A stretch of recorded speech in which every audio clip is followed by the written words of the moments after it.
Okay, what we're going to do now is we're going to take a look at doing something when we click on this particular button. And what we want to do is be routed to a detailed view of this particular member. So let's head back to VS Code and let's clean up stuff from the top. And what we'll do here is we'll open up our member detailed component file, which we created earlier when we were looking at routing, but we didn't actually do anything with this. And what we'll do is we'll just add our member and give it a type of member inside here. And what we'll do is we'll use our member service. So we'll say private member service and call it member service.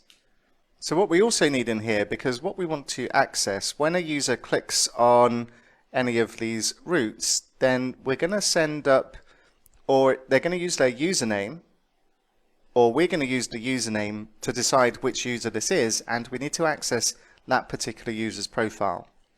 So what we need to do to get that is the activated route, and what we'll say is private route, and then we'll bring in activated route from Angular router.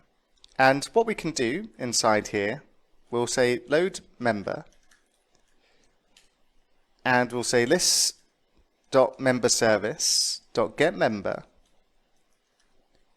and what we need to do is say list.route and the snapshot of this route, and then what we can use is the param map, the map of parameters, and the parameter that we're interested in. If I open up the app routing module, and what we've got here is members and ID. Now I'm going to update this to username because we're not going to be using the ID of the user. We're going to be using their username to decide which route we've gone to. So this will be members/Lisa or members/Todd. And we're going to access that username from the route parameters. So we're going to say param map,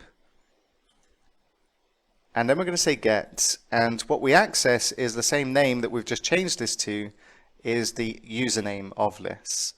And then we're going to subscribe, and we'll say member, and then we'll add the arrow, and we'll say list.member equals member.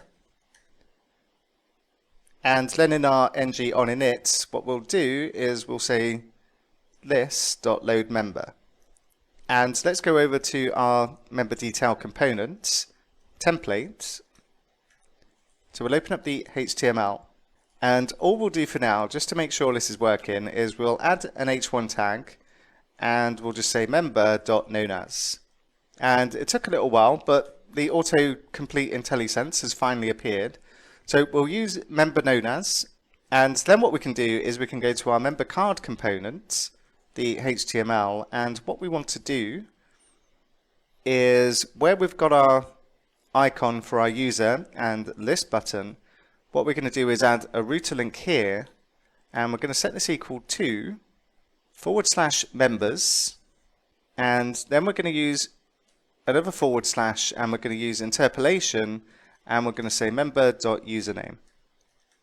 And if we go take a look, what we should find, if I click on Lisa, then I get taken to Lisa's profile. If I click on Karen, I go to Karen's profile, and so on, so forth. But there's going to be a problem here, and if I open up my console, what we can see is we've got some errors, and it's telling us it cannot read property known as of undefined. Well, if I clear my console and let's click on Lisa one more time, well, we can clearly see Lisa as the member's name, and that's what we're using, but it's telling us that this is undefined. Is Angular mad? I can see Lisa, you can see Lisa, everyone can see Lisa apart from Angular, who claims that Lisa doesn't exist. She's undefined. But what's happened here, if we go and take a look at our components, is the order of things. When did things actually happen? Well, in our constructor, we went and injected our member service. In our ng on init, we went out to our API and we got our member back. Whilst that was going on, Angular has already loaded our template.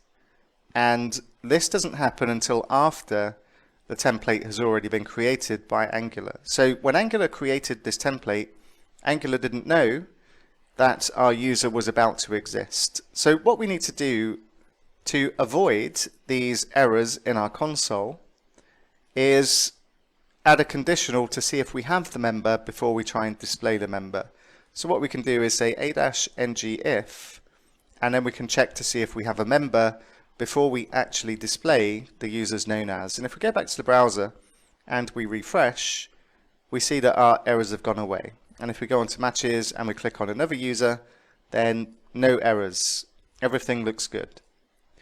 So we can get individual members. What we'll do next is we'll take a look at creating the actual page that we're going to be using to display the detailed view of our members, and we'll take a look at that next.